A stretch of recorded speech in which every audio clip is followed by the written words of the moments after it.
వాస్తవాలు లైవ్ టీవీకి స్వాగతం. నేను సుమలత. చాకలి ఐలమ్మ స్ఫూర్తి ప్రదాత అని మహబూబ్ నగర్ ఎమ్మెల్యే ఎన్ఎం శ్రీనివాసరెడ్డి అన్నారు. చాకలి ఐలమ్మ 129వ జయంతి సందర్భంగా ఈరోజు మహబూబ్ నగర్ జిల్లా కేంద్రంలోని పద్మావతి కాలనీలోని చాకలి ఐలమ్మ విగ్రహానికి ఆయన పూలమాలలు వేసి ఘనంగా నివాళులర్పించారు.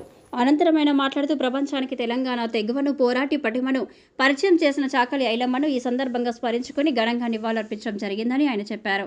వారు చూపిన బాటలో నడుస్తూ తెలంగాణ మహిళలకు శక్తివంతులుగా చేయడానికి తెలంగాణ రాష్ట్ర ప్రజాప్రభుత్వం కృత నిశ్చయంతో ఉందని, మహిళా గౌరవాన్ని పెంచేందుకు మహిళా విశ్వవిద్యాలయానికి చాకలి ఐలమ్మ పేరు పెట్టడం గొప్ప చరిత్రాత్మక నిర్ణయమని ఆయన స్పష్టం చేశారు.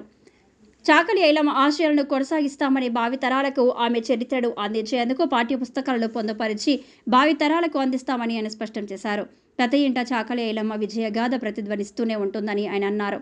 ఈ కార్యక్రమంలో జిల్లా కలెక్టర్ శ్రీమతి విజయేంద్రబోయి, జిల్లా BC welfare officer Indira, municipal vice chairman Shabbir Ahmed, minority finance corporation chairman ఓబెదుల్లా Kotwal, municipal commissioner Maheshwar Reddy, market committee chairman బెక్కిరి Anitha, Madhusudan Reddy, market committee vice chairman పెద్ద విజయ్ కుమార్, డీసీసీ ప్రధాన కార్యదర్శి సిరాజ్ ఖాద్రి, ఎల్లంగారి భరత్ కుమార్, కౌన్సిలర్లు తిరుమల వెంకటేష్, కాజా పాషా, కాంగ్రెస్ పార్టీ సీనియర్ నాయకులు సత్తూర్ చంద్రకుమార్ గౌడ్, పట్టణ కాంగ్రెస్ పార్టీ అధ్యక్షుడు లక్ష్మణ్ యాదవ్, అజ్మత్ అలీ, సీజే బెనహార్, అవేజ్ ఫయాజ్, ఏర్పుల నాగరాజు, కేశవప్రసాద్ రెడ్డి, జిల్లా రజక సంఘం అధ్యక్షుడు దుర్గేష్ తదితరులు పాల్గొన్నారు.